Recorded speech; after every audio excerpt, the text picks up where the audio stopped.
میرے حضور کی تو کوئی بہن نہیں تھی، در یتیم ہے، لیکن جب حضرت حلیمہ سعدیہ کے ہاں حضور گئے تو وہاں حضور کی ایک رضائی بہن کا تذکرہ ملتا ہے جو حضور کو لوریاں دیتی تھی، نام شیمہ تھا۔ تو شام کے وقت جب خواتین کھانا پکانے میں مصروف ہونے لگتی تو بہنیں ویر اٹھا کر کے باہر لے جاتی۔ ہر بہن کا خیال یہ ہوتا کہ میرے ویر سے سونا زمانے میں کوئی نہیں۔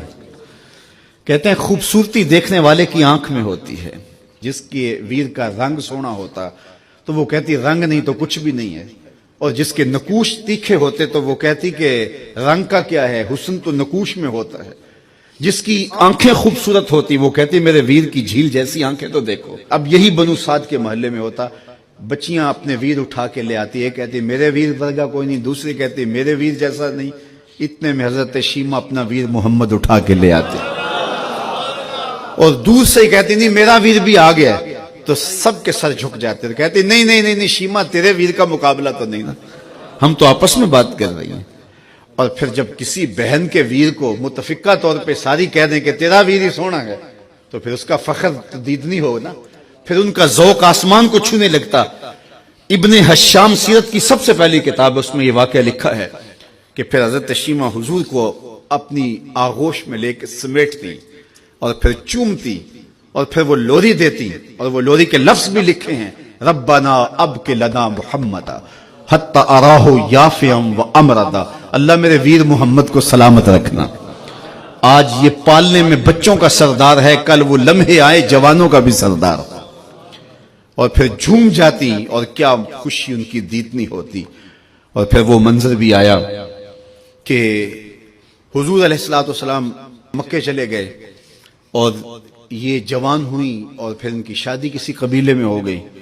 آقا کریم نے اعلان نبوت کیا، 13 سال کا وقت کٹا اور پھر حضور مدینہ شریف چلے گئے۔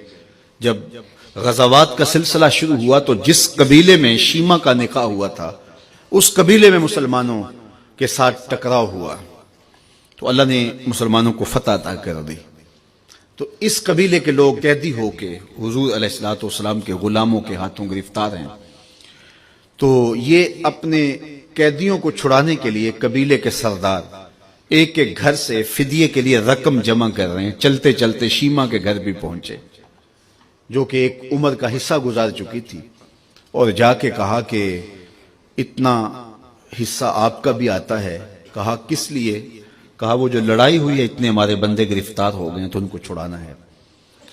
تو چلتے چلتے باتوں میں کسی کے لبوں پہ حضور کا نام آ گیا تو شیمہ نے کہا اچھا انہوں نے تمہارے لوگ پکڑے؟ کہا ہاں۔ تو کہا پھر تم رقم اکٹھی نہ کرو، مجھے ساتھ لے چلو۔ انہوں نے کہا تجھے ساتھ لے چلیں؟ کہا تم نہیں جانتی وہ میرا ویر لگتا ہے، وہ میرا بھائی لگتا ہے۔ قوم کے سرداروں کے ساتھ حضرت شیمہ حضور کے نوری خیموں کی جانب جا رہی ہیں اور صحابہ ننگی تلواروں سے پہرا دے رہے۔ یہ مکی دور تو تھا نہیں، یہ مدنی دور تھا۔ اور شیمہ قوم کے سرداروں کے لے کے جب آگے بڑھنے لگی نا تو صحابہ نے تلواریں سون دی، رک جا اے دیہاتی عورت، جانتے نہیں آگے پوچھا رسول ہے، آگے بغیر اذن کے جبریل بھی نہیں جا سکتے، تم کون ہو؟ تو شیمہ نے جو لفظ کہے وہ لفظ نہیں ہے، اس نے کہا خلو سبیلی وَعَلَمُوا أَنَا أُخْتُ نَبِيِّكُمْ، میری راہیں چھوڑ دو، تم جانتے نہیں میں تمہارے نبی کی باجی لگتی ہوں۔ تلواریں جھک گئیں، آنکھوں پر پلکوں کی چلمنے آ گئی، راستہ چھوڑ دیا۔ حضور کے خیمہ نوری میں داخل ہوئی تو حضور نے دیکھا، پہچان لیا، اٹھ کے کھڑے ہو گئے۔ فرمایا بہن کیسے آنا ہوا؟ آپ کے لوگوں نے ہمارے کچھ بندے پکڑے ہیں، چھڑانے آئی ہیں۔ تو فرمایا بہن تو نے زحمت گوارا کیوں کی؟ تو پیغام بھیج دیتی میں یوں ہی چھوڑ دیتا، لیکن تم آ گئی ہو، اچھا ہوا ملاقات ہوئی۔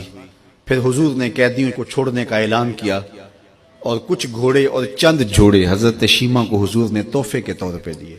ویروں کے دروازے پر بہنیں آئیں تو ویر خالی تو موڑا نہیں کرتے، تو حضور نے بہت کچھ عطا کیا اور پھر رخصت کرنے خیمے سے باہر آئے تو صحابہ کی جماعت منتظر تھی۔ فرمایا صحابہ جب میں قیدی چھوڑا کرتا ہوں میری عادت تمہیں معلوم ہے کہ میں پہلے تم سے مشاورت کیا کرتا ہوں، آج ایسا موقع آیا کہ میں تم سے مشاورت بھی نہیں کی اور قیدی بھی چھوڑ دیے۔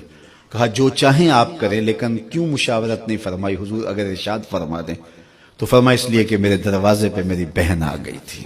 کوئی لاؤ تو صحیح زمانے میں ایسا، کوئی لاؤ تو صحیح زمانے میں یہ جمال اور یہ حسن اور یہ کمال رکھنے والا، تو پھر کیوں نہ ہم اپنی ساری زندگی اس آقا کے نام لگاتے ہیں۔